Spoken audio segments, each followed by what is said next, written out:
After waiting for so long for another BioShock game, the promising world of We Happy Few seems too good to be true. I was right. Developed by Compulsion Games, We Happy Few is familiar territory to fans of dystopian literature.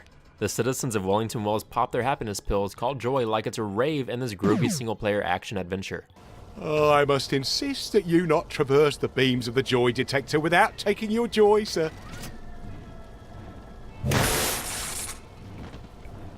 We Happy Few follows 3 characters divided into chapters as they attempt to flee the island of Wellington Wells.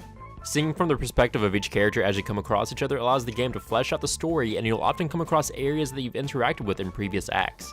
Thanks to minor roguelike elements and procedural generating of some locations, the map will continually change. A neat little detail the developers put in to show how joy affects the memory of the user. However, it didn't really add much to the game and probably added to the fact that textures pop in embarrassingly slow and much of the scenery feels samey. That's about as much positivity I can give it. I feel like I was going insane trying to finish this piece of garbage, and with a combat system as bad as this, going insane is pretty likely. Not only will opponents block your every move, push you to the ground like you're an amputee, and continuously lay the smack down with an undefendable 1-2 punch, running away is just as bad. With a stamina system so unforgiving, you'd think that the protagonist carried around an iron lung. As if to spit in your face, the talent tree you're given resets as you move on to the next, just as the game is starting to not be hot garbage. To make matters worse, quests will often send you to opposite sides of the map for no good reason but to waste your time. The survival mechanics do nothing for me but add an extra layer of inconvenience.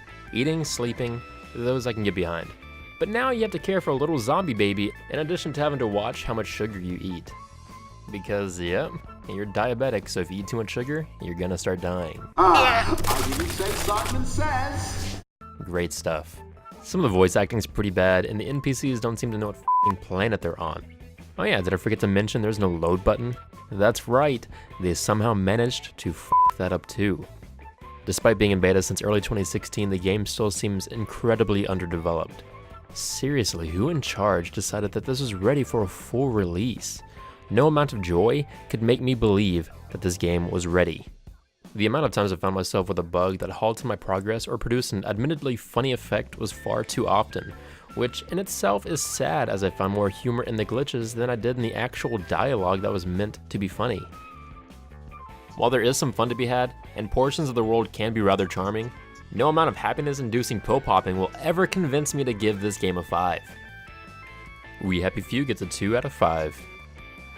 Ball your head! You're the first wee dick that's ever made me long for the real Jack! Be sure to enjoy your day.